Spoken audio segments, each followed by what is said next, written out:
Olá, meu nome é Carolina Bessa, sou professora na Universidade Federal do Sul da Bahia, UFSB, e juntamente com a estudante Isabela Mesquita, escrevemos um trabalho para o Simpósio Brasileiro sobre Maternidade e Ciência de 2024. Trabalho esse que é um estudo exploratório de iniciação científica que tematiza ensino superior, maternidade e políticas universitárias. A ideia dessa iniciação científica que eu orientei e Isabela conduziu foi fazer um levantamento, né, sobre as políticas existentes, políticas públicas, portanto, no âmbito das universidades públicas,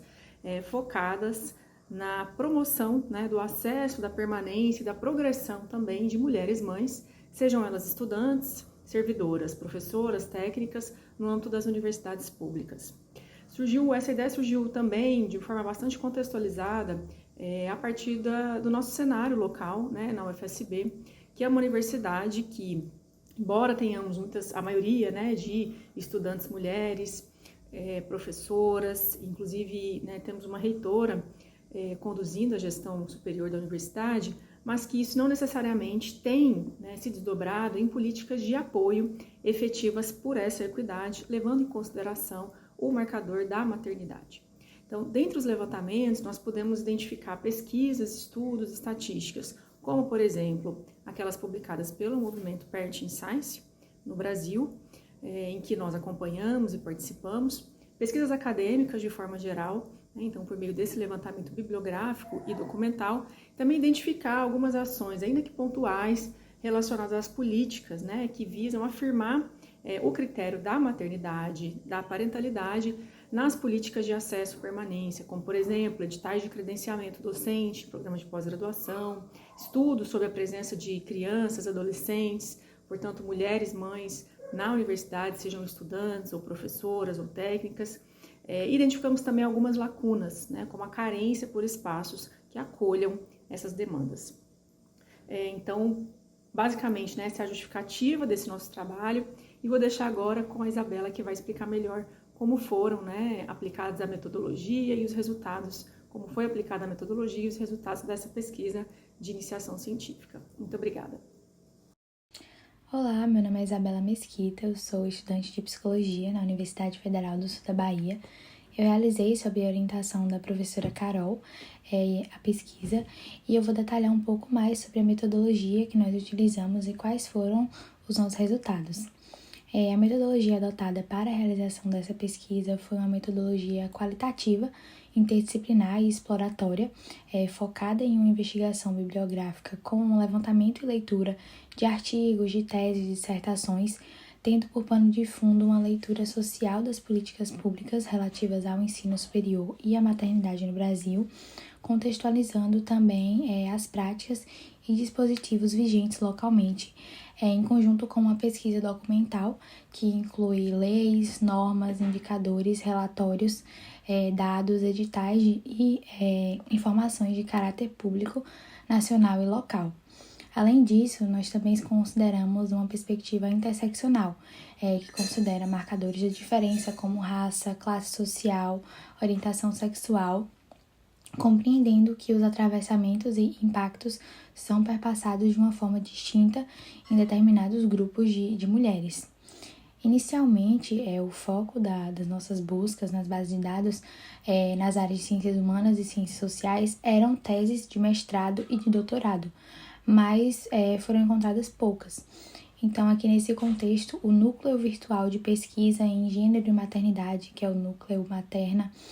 virtual e independente, formado por mães, docentes, pós-graduandas,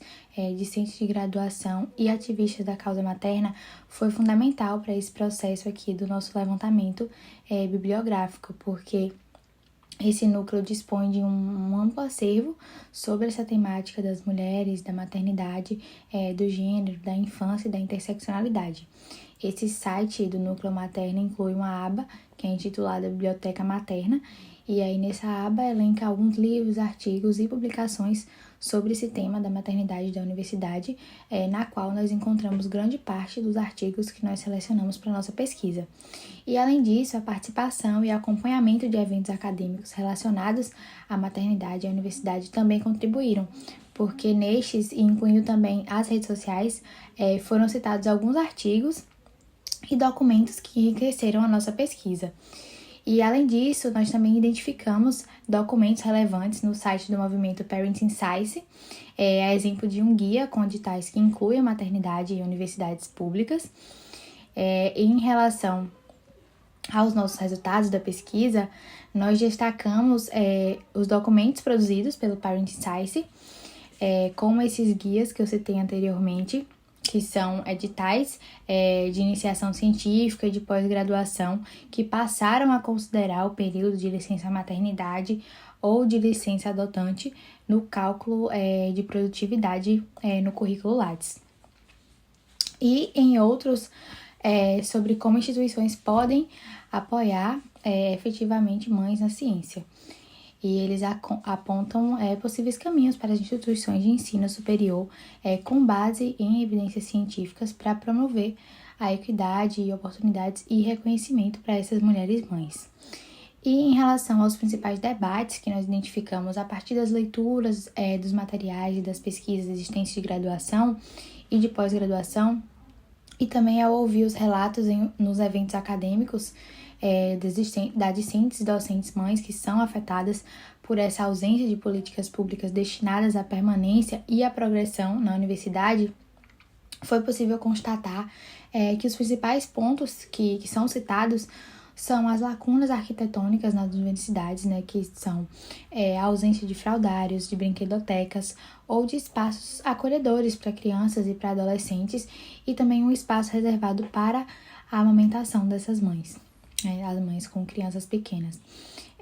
Também citam a ausência de creches universitárias nessas universidades, um reduzido valor ou inexistente ao auxílio creche para as estudantes e para as docentes, uma ausência ou uma reduzida evidência de editais e de políticas públicas para essas discentes, docentes e técnicas que considerem a diversidade, que é o caso de mães que possuem filhos com deficiência, por exemplo, porque ainda são iniciativas pontuais. Então, também tem a ausência de rede de apoio e a sobrecarga materna que podem impactar a necessidade de se levar esses filhos para a universidade. Uma necessidade de ampliação de editais que considerem essa maternidade, a exemplo dos editais de iniciação científica, de bolsa de produtividade, credenciamento na pós-graduação e editais de ingresso em mestrado e doutorado,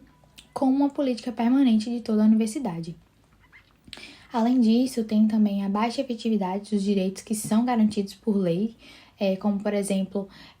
os regimes domiciliares para estudantes, que muitos não são cumpridos. E aí nós concluímos que essa é uma temática muito relevante quando se trata da abordagem dessas desigualdades e de hierarquias relacionadas à parentalidade e ao gênero. E é fundamental que a permanência dessas mulheres mães seja garantida por meio das políticas específicas, de um modo que as universidades públicas brasileiras elas não só reconheçam a importância desse acesso e da prevalência da maioria de mulheres estudantes, por exemplo, mas em que condições a sua permanência e a progressão têm sido garantidas.